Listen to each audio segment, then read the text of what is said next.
எல்லாருக்கும் தெரியும். 1ஆம் தேதியிலிருந்து ஹெல்மெட் கம்பல்சரி. கண்டிப்பாக ஹெல்மெட் அணிந்து கொண்டு போகணும். இல்லைன்னா எவ்வளோ ஃபைன்? 1000 ரூபாய் ஃபைன்.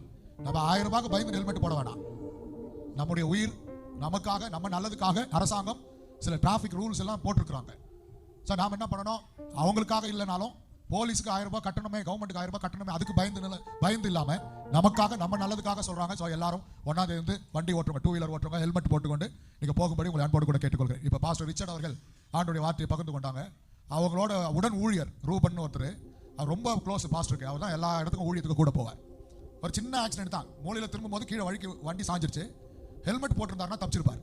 ஹெல்மெட் இல்லாதனால தலையில் அடிபட்டு அதை அவர் மறிக்க வேண்டிய சூழ்நிலை வந்து விட்டார். பெரிய ஆக்சிடென்ட்லாம் இல்லை, சும்மா சாதாரணமாக சறுக்கி விழுந்திருக்காரு, தலை போய் கல்லில் பட்டிருக்கு. ஸோ ஹெல்மெட் இருந்தால் அன்றைக்கி உயிர் பழிச்சிருப்பார். பாஸ்டர் சொல்கிறார், இன்னைக்கு வரைக்கும் அந்த இடத்த, அதாவது ரூபன் இருந்த இடத்த யாராலும் ஃபீல் பண்ண முடியல, அப்படி ஒரு ஊழியக்காரனை அப்படின்னு சொல்லி ஃபீல் பண்ணுவார். ஸோ அதுபோல் நம்ம குடும்பத்திற்கு நாம் முக்கியம், ஊழியத்துக்கு நீங்கள் முக்கியம், தேவனுக்கு மிகவும் முக்கியம். அதனால் ஹெல்மெட் அணிந்து வெளியே புறப்பட்டு போங்க. உங்களை பத்திரமாய் காத்துக்கொள்ளுங்கள். கர்த்தர் கிருபை தருவார். சிலர்லாம் ஹெல்மெட்டை முன்னாடி வச்சுக்குவாங்க டேங்க் மேலே. போலீஸ்காரை பார்த்தோன்னே கடகடான்னு எடுத்து மாட்டுவாங்க. அது நம்மளே ஏமாத்திக்கிற மாதிரி. நாம அரசாங்கத்தை ஏமாத்துறதை விட நம்மளை நாமளே ஏமாத்திக்கிறதா அர்த்தம். அதனால நாம ஹெல்மெட் அணிவோம், அரசாங்கத்துக்கு கீழ்ப்படிவோம், நம்மையும் காத்துக்கொள்வோம். கர்த்தர் நம்மை ஆசீர்வதிப்பார்.